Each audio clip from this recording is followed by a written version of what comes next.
जय श्री कृष्ण दोस्तों, आप सभी का दिन शुभ और मंगलमय हो। पवन पुत्र हनुमान जी अपनी कृपा, अपना आशीर्वाद आप पर और आपके पूरे परिवार पर सदैव बनाए रखें। मंगलवार के दिन पवन पुत्र हनुमान जी का उपवास, सच्चे मन से पूजा और व्रत कथा कहने और सुनने से हनुमान जी की विशेष कृपा प्राप्त होती है और सभी कष्ट दूर होते हैं। हनुमान जी को पराक्रम, बल, सेवा और भक्ति के आदर्श देवता माने जाते हैं। इसी वजह से पुराणों में हनुमान जी को सकल गुण निधान भी कहा गया है। गोस्वामी तुलसीदास ने भी लिखा है कि चारों जुग परताप तुम्हारा, प्रसिद्ध जगत उजियारा। इस चौपाई का अर्थ है कि हनुमान जी इकलौते ऐसे देवता हैं जो हर युग में किसी न किसी रूप में गुणों के साथ जगत के लिए संकट मोचक बनकर मौजूद रहेंगे।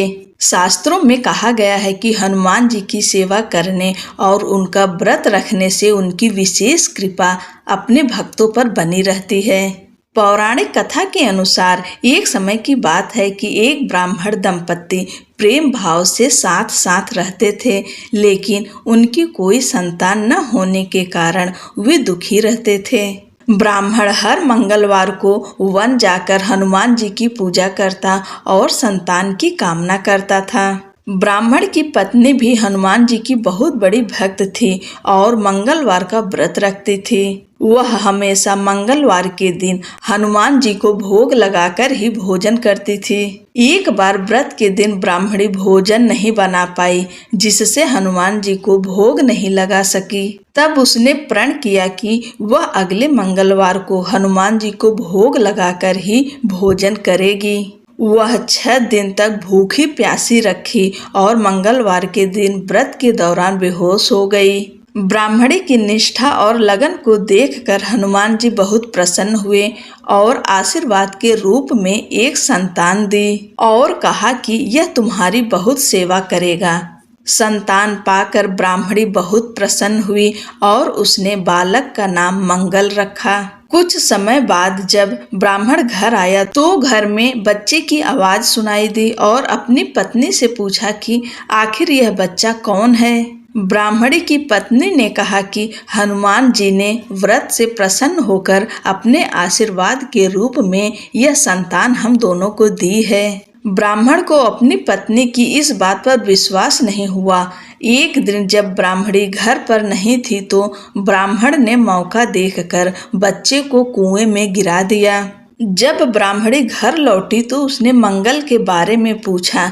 तभी पीछे से मंगल मुस्कुराकर आ गया और ब्राह्मण बच्चे को देखकर आश्चर्यचकित रह गया। रात को हनुमान जी ने ब्राह्मण को सपने में दर्शन दिए और बताया कि यह संतान तुम्हारी है। ब्राह्मण सत्य जानकर बहुत खुश हुआ। इसके बाद ब्राह्मण दंपत्ति प्रत्येक मंगलवार को व्रत रखने लगे। शास्त्रों के अनुसार जो भी मनुष्य मंगलवार व्रत और कथा पढ़ता या सुनता है, उसे हनुमान जी की विशेष कृपा प्राप्त होती है। उसके सभी कष्ट दूर होते हैं और हनुमान जी की दया के पात्र बनते हैं। बोलो बजरंग बली की जय। जब नागों की माता पहुंची हनुमान जी की बल बुद्धि की परीक्षा लेने, हनुमान जी को आकाश में बिना विश्राम लिए लगातार उड़ते देखकर समुद्र ने सोचा, ये प्रभु श्री रामचंद्र जी का कार्य पूरा करने के लिए जा रहे हैं। किसी प्रकार थोड़ी देर के लिए विश्राम दिलाकर इनकी थकान दूर करनी चाहिए। उसने अपने जल के भीतर रहने वाले मैनाक पर्वत से कहा, मैनाक तुम थोड़ी देर के लिए ऊपर उठकर अपनी चोटी पर हनुमान जी को बिठाकर उनकी थकान दूर करो। समुद्र का आदेश पाकर मैनाक प्रसन्न होकर हनुमान जी को विश्राम देने के लिए तुरंत उनके पास पहुंचा। उसने उनसे अपनी सुंदर चोटी पर विश्राम के लिए निवेदन किया तो हनुमान बोले, मैनाक तुम्हारा कहना ठीक है, लेकिन भगवान श्री रामचंद्र जी का कार्य पूरा किए बिना मेरे लिए विश्राम करने का कोई प्रश्न ही नहीं उठता। ऐसा कहकर उन्होंने मैनाक को हाथ से छूकर प्रणाम किया और आगे चल दिए। हनुमान जी को लंका की ओर प्रस्थान करते देखकर देवताओं ने सोचा कि ये रावण जैसे बलवान राक्षस की नगरी में जा रहे हैं, अतः इस समय इनके बल बुद्धि की विशेष परीक्षा कर लेना आवश्यक है। यह सोचकर उन्होंने नागों की माता सुरसा से कहा, देवी तुम हनुमान के बल बुद्धि की परीक्षा लो। देवताओं की बात सुनकर सुरसा तुरंत एक राक्षसी का रूप धारण कर हनुमान जी के सामने जा पहुंची और उनका मार्ग रोकते हुए बोली, वानर वीर, देवताओं ने आज मुझे तुमको अपना आहार बनाने के लिए भेजा है। उसकी बातें सुनकर हनुमान जी ने कहा, माता इस समय मैं प्रभु श्री रामचंद्र जी के कार्य करने जा रहा हूँ। उनका कार्य पूरा करके मुझे लौट आने दो, उसके बाद मैं स्वयं ही आकर तुम्हारे मुंह में प्रविष्ट हो जाऊंगा।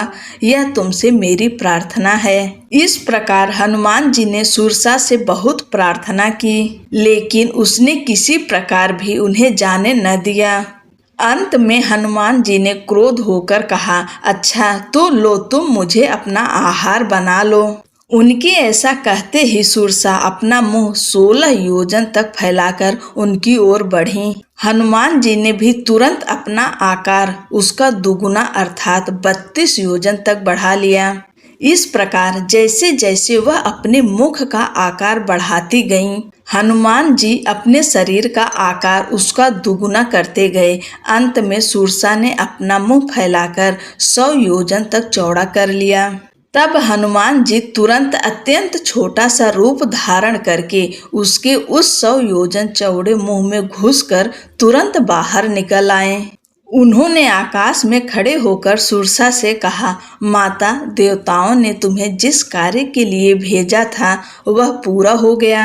अब मैं भगवान श्री रामचंद्र जी के कार्य के लिए अपनी यात्रा पुनः आगे बढ़ाता हूँ। सुरसा ने तब उनके सामने अपने असली रूप में प्रकट होकर कहा, महावीर हनुमान, देवताओं ने मुझे तुम्हारे बल बुद्धि की परीक्षा लेने के लिए यहाँ भेजा था। तुम्हारे बल बुद्धि की समानता करने वाला तीनों लोकों में कोई नहीं है। तुम शीघ्र ही भगवान श्री रामचंद्र जी के सारे कार्य पूर्ण करोगे, इसमें कोई संदेह नहीं है, ऐसा मेरा आशीर्वाद है। बोलो पवन पुत्र हनुमान की जय। हनुमान चालीसा। श्री गुरु चरण सरोज रज निज मनु मुकुर सुधारि, बरनउँ रघुबर बिमल जसु जो दायक फल चारि।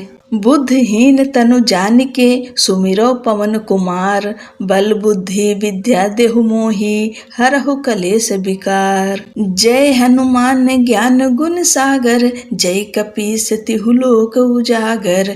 राम दूत अतुलित बल धामा, अंजनी पुत्र पवन सुत नामा। महावीर विक्रम बजरंगी, कुमति निवार सुमति के संगी।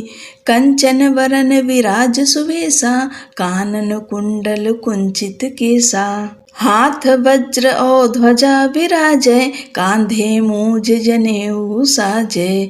शंकर सुवन केसरी नंदन, तेज प्रताप महाजगवंदन। विद्यावान गुणी अति चातुर, राम काज करिबे को आतुर। प्रभु चरित्र सुनबे को रसिया, राम लखन सीता मन बसिया। सूक्ष्म रूप धरि सिंहि दिखावा, विकट रूप धरि लंक जरावा। भीम रूप धरि असुर संहारे, रामचंद्र की काज सवारे। लाय सजीवन लखन जियाए, श्री रघुवीर हरषि उर लाए। रघुपति कीन्ही बहुत बड़ाई, तुम मम प्रिय भरतहि सम भाई। सहस वदन तुम्हरो जस गावें, अस कहि श्रीपति कंठ लगावें। सनकादिक ब्रह्मादि मुनीसा, नारद सारथ सहित अहिसा। जम कुबेर दिगपाल जहाते, कवि कोविद कहि सके कहाते। तुम उपकार सुग्रीवहि कीन्हा, राम मिलाए राजपद दीन्हा। तुम्हरो मंत्र विभीषण माना, लंकेश्वर भये सब जग जाना। जुग सहस्त्र योजन पर भानु, लील्यो ताहि मधुर फल जानु। प्रभु मुद्रिका मेलि मुख माहि, जलधि लांघि गए अचरज नाहि। दुर्गम काज जगत की जेते, सुगम अनुग्रह तुम्हरे तेते। राम दुआरे तुम रखवारे, होत न आज्ञा बिनु पैसारे। सब सुख लहै तुम्हारी सरना, तुम रक्षक काहू को डरना। आपन तेज सम्हारो आपै, तीनों लोक हाँकते कापै। भूत पिचास निकट नहीं आवे, महावीर जब नाम सुनावे। नासै रोग हरै सब पीरा, जपत निरंतर हनुमत बीरा। संकट ते हनुमान छुड़ावे, मन क्रम वचन ध्यान जो लावे। सब पर राम तपस्वी राजा, तिनकी काज सकल तुम साजा। और मनोरथ जो कोई लावे, सोई अमित जीवन फल पावे। चारों युग प्रताप तुम्हारा, है प्रसिद्ध जगत उजियारा। साधु संत के तुम रखवारे, असुर निकंदन राम दुलारे। अष्ट सिद्धि नौ निधि के दाता, असवर दीन जानकी माता। राम रसायन तुम्हरे पासा, सदा रहो रघुपति के दासा। तुम्हरे भजन राम को भावै, जन्म जन्म के दुख बिसरावै। अंत काल रघुबरपुर जाई, जहाँ जन्म हरि भक्त कहाई। और देवता चित्त न धरई, हनुमत से सर्व सुख करई। संकट कटै मिटै सब पीरा, जो सुमिरै हनुमत बलबीरा। और देवता चित्त न धरई, हनुमत से सर्व सुख करई। संकट कटै मिटै सब पीरा, जो सुमिरै हनुमत बलबीरा। जय जय जय हनुमान गोसाई, कृपा करहु गुरुदेव की नाई। जो सत बार पाठ कर कोई, छूटई बंदी महासुख होई। जो यह पढ़ै हनुमान चालीसा, होए सिद्धि साखी गौरीसा। तुलसीदास सदा हरि चेरा, कीजय नाथ हृदय मह डेरा। पवन तनय संकट हरन, मंगल मूर्ति रूप। राम लखन सीता सहित, हृदय बसहु सुरभूप। बोलो पवन पुत्र हनुमान की जय।